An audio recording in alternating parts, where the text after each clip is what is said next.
potentially a lot of properties within the city boundaries that are candidates for a new public works complex. I think I stated that up front. We should wait until we get down to 5 or 6 properties before we even consider doing that.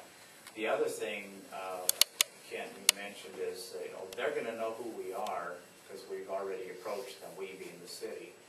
But I can tell you, I've sat in negotiations with these folks before, and I thought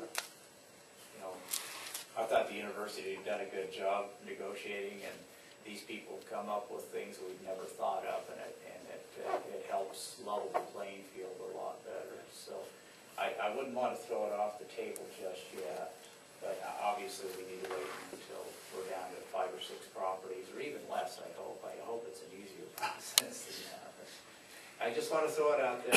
We have to do it, or I'm going to,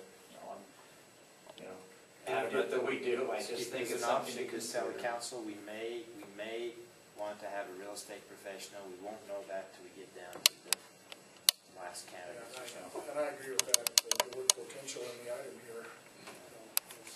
Yep.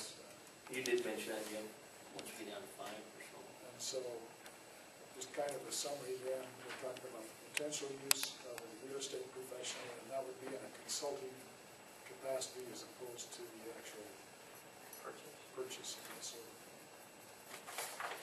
and just like Jim said, they would have some expertise that we might not have. So.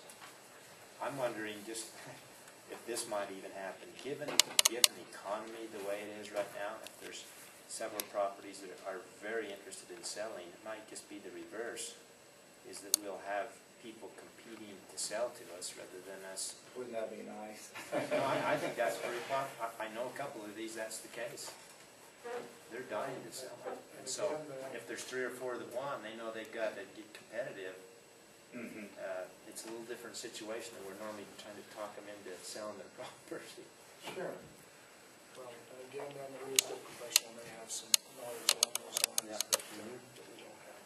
All right, is that the recommendation we make to the city council is that they do give us the latitude to look at an architect, and of course they'd have to approve any fees and things like that. But that would be part of what we're looking at doing. Is that agreeable to everybody? Yes. Okay, let's go to item 7 then. This has to do with our current public works facility. We're wondering if we need to use a structural engineer to assess that facility further than we already have. Jim, will you give us your ideas on that? Thank you, Mayor. I've been around structures a lot of years. I've been a designer, and with Mel and his staff's help yesterday, we knocked a couple holes in the block, and we found we have very little reinforcing in the building. Is that right? Yeah, we found vertical steel, but no cores filled. Found no bond beams. Yeah, that's very grave concern to me. Some of the structures are high, and given we're in a high earthquake zone, if I were a structural engineer, I'd probably suggest the city vacate the property pretty quick. But again, I'm not a structural engineer. I don't know if we need to hire a structural engineer to justify replacing those facilities or not, but I can tell you from my standpoint, my experience, I wouldn't feel safe being in the facility. Just take one clutch brake on a dump truck, I think, and crash into a wall, and I'm afraid the hose tower would come down, and that's what, about 35 feet high or something, 30 feet high. That could do some damage to the rest of the building. And in this document, the architect did identify several OSHA and Americans with Disabilities Act violations. It's kind of a no-brainer, but again, it's taxpayer money, and I'm a taxpayer in this city as well. So, but at the same time, I like having my streets paved, and I like having my water working too. Is the purpose of 7 then is to just assess how serious it is? Yeah. Would that be the idea?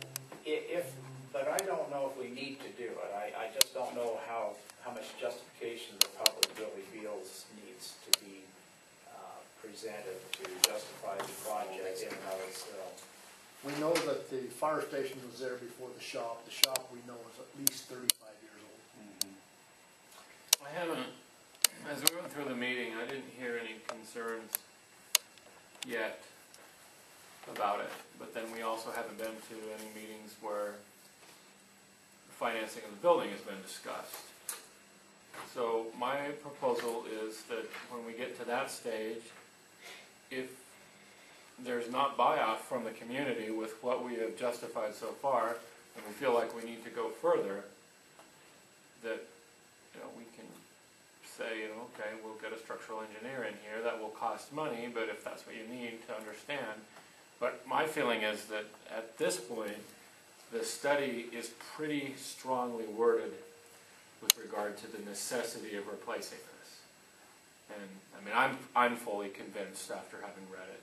And I don't know that I necessarily completely was when we started this. So I think it's good where it is, but I don't mind leaving the possibility open for structural engineer as something else we can do to say, okay, if you need it official, here it is. But later. Later, yeah. Yeah, that's all the topic is about, is just to broach the subject. I really don't think we need to do it, but if the city council and or the public feel like it's necessary to further justify the project, we brought it out on the table and we should look at it. I can't imagine it would be more than $2,500 or so, but again, it's money. It all adds up after a while. Just a thought, and I didn't want to pursue it if I didn't have to.